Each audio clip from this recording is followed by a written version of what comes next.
Let's talk about A Real Pain. Hell yeah. A Real Pain, written and directed by Jesse Eisenberg, who you know from as an actor in The Social Network, Squid and the Whale, Now You See Me. That's a good movie. The DP was Michael Dymak, and the movie stars Eisenberg and Kieran Culkin, who's coming off a big hit with his role in Succession for television. Heard of it. Well, it's HBO. And it was thank HBO. you. It's not TV. It's HBO. And they play cousins in this movie who used to be very close growing up, close as brothers, but have since drifted apart, and they have very sort of diametrically opposed personalities, but a lot of shared family history. You have Eisenberg as the sort of responsible, successful, buttoned-up family man, and then you have Culkin just doing Culkin, just like charismatic, aimless, millennial id, just run amok. And together, these two fellows decide to honor their beloved Jewish grandmother's memory by being part of this tour group through Poland that it's like a trauma tour, essentially. It visits different sites associated with the Holocaust, from the Jewish ghetto to the concentration camps. And during this tour, they interact with other members of the tour group. They work through a bunch of shit. They experience their family's traumatic history up close, and then they fly back to New York. And that is A Real Pain. Joe, do you mind if I go first on this? Because I am dying to talk about this fucking movie. Please, I didn't see it. You haven't seen it? No. Joe, I'm about to take you on a fucking journey, baby. I'm about to take you on a fucking journey. I thought I told you that. I'm so sorry. I didn't have time to see the film. Well, I cannot wait for you to see this. All right, I'm going to tell you all about it. I'm Please. going to try not to spoil Hit anything, me. okay? Because, Joe. Yeah, no spoilers for once. 4 months now. 4 months. I've been saying, we've both been saying, that Harmony Korine's Aggro Drift is the best movie of 2024. Because... Where's this going? As far as I knew, from movies I'd seen, it was the best movie of 2024. What? And this whole time I've been wondering, and we named it in the mid-year wrap up. We said it's the best movie of the year, and the whole time I'm like, man, is it gonna like sweep both of our big specials this year? Is it gonna be the #1 movie mid-year and end of year? Is Aggro Drift gonna go the distance? And then we saw, we had a Nora coming up, and we're like, ooh, Nora's a contender. Nora's a contender. And look, Nora's great. It's probably gonna be my top 5 at the end of the year. We'll see. But it wasn't quite good enough to knock off Aggro Drift, baby. Well, what is, Brad? Well, I'm about to tell you. What? Because What? Joe, Oh my God.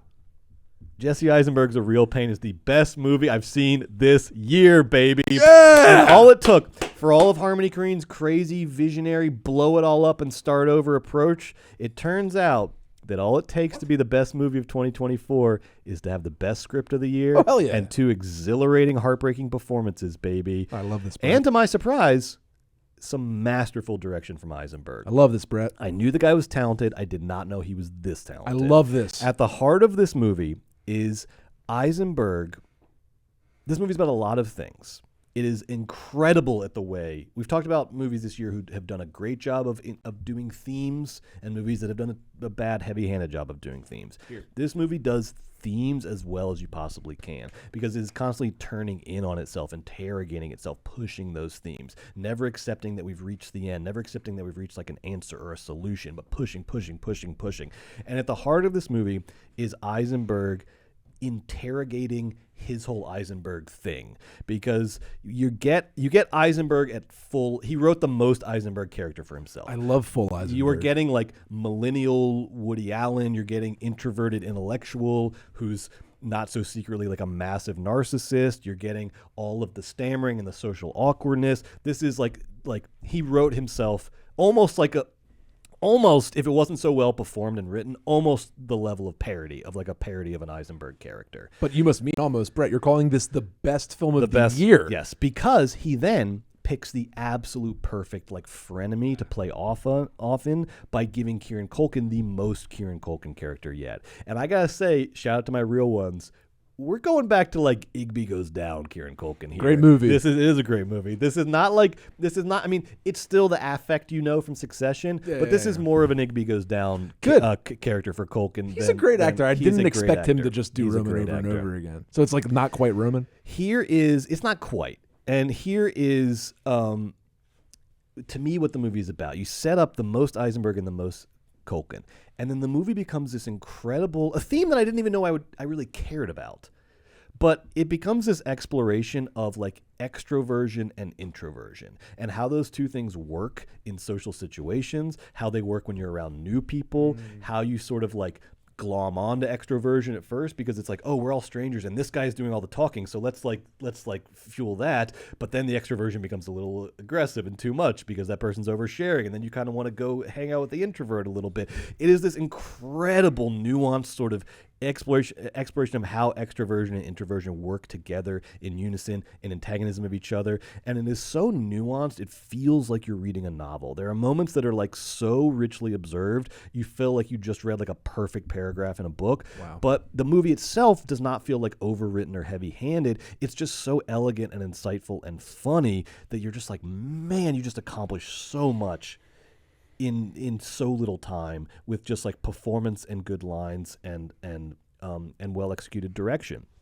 And the way in which Culkin's like unfiltered manic charisma makes him simultaneously the most popular person on the tour and the most abrasive, the one that like when he leaves the room you talk shit about him, but then when he's in the room you want to like be the one that he's talking to, you know? It's just so fucking smart about like social situations and social interactions. It's kind of smart movie for stunning. adults. A very smart movie for adults. That's fun, but not too pretentious, yes. but like enough to be self-aware. Joe, you will feel this movie in your like gut, like in the deepest part of you. You will feel this movie. It is just so fucking real. It's so fucking real. Like apropos of nothing. Yeah.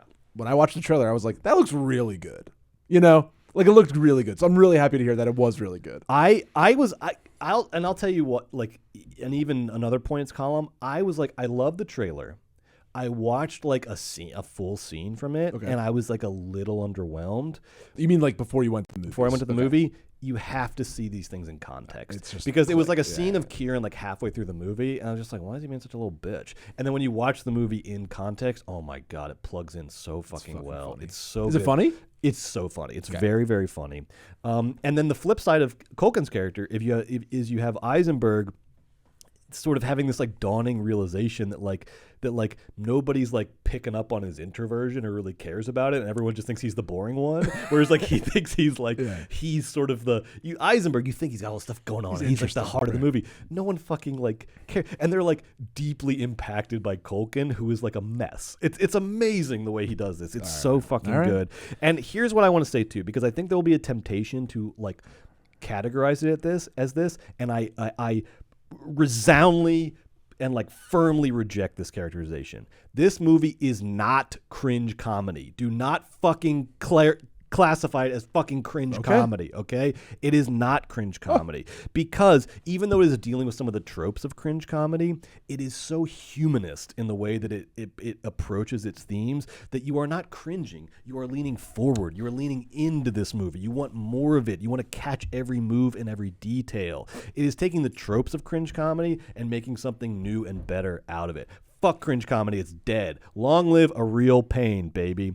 The other major theme that is explored expertly in this movie is, of course, as the title suggests, pain. And specifically, the way that our lives, you know, consist of this constant interplay between these sort of like massive macrocosmic historical traumas being played out in front of us, you know, from whether that is the Holocaust or COVID or, you know, or racial violence or whatever it is. Our life is this interplay between these massive things and then all of our personal singular pains that we go through in our life. And this is where this is why ultimately this is my favorite movie of the year so far, is because the way it explores this theme makes it a movie of the moment as well. It is timeless in a lot of ways, but it is also a very interesting movie of the moment because it explores this tension between, like, you know, obviously all these people on this Holocaust tour, nothing in their lives will ever compare in terms of its severity or pain to the Holocaust. But the movie does this incredible thing where it dignifies all kinds of pain and says that all kinds of pain are valid in their own ways. They are real, whether it is at the level of a giant historical tragedy or if it's at the interpersonal level of a family and two cousins working through their shit. That all of this pain is valid and legitimate. And in fact, it is the thing that connects us and unifies us. It is the thing, almost everyone's like personality is born out of their pain and trauma, right? How they react to it or relate to it. It's usually not born out of your like successes or when someone said something nice to you. Your personality is probably built out of like when someone said something mean to you, or when someone wasn't nice to you, or when something bad happened to you, right? And so pain is the common denominator of human existence, the thing that unifies us all together. And the point that the movie is ultimately making is that if a human society is built around ignoring and not acknowledging pain because it perceives it as weakness, then that human society is destined for destruction. It is destined to eat itself because it is denying the most essential aspect of itself by not acknowledging its pain. Whereas like getting in touch with your pain, as uncomfortable as that can be, is what leads to self-awareness and is what leads to harmony and what leads to understanding. And it is just amazing. And it's also something that is like, but it's also not like a message movie. It doesn't, you don't leave the movie thinking like, oh, this movie has given me the tools to be a better person. Right. It is not that kind of movie at all. It ends on a very melancholy and real note, and it just perfectly sums up everything that you've just seen. And it is excellent. Wow. I think A Real Pain is Jesse Eisenberg's masterpiece, and it's the best movie I've seen this year. Better than Aggro Drift. For me, this is better than Aggro Drift. Better than this movie. La Chimera. Close, but better than La Chimera. Better than Do Not Expect Too Much. Again, close. These are all top 5. But something about A Real Pain was just so expertly done. Better than Here? It's better than Here, yes. Damn. I could definitely say it's better than Here. All right. Yep. So right now, I got A Real Pain in the number 1 slot, baby. I love that. We got a new king.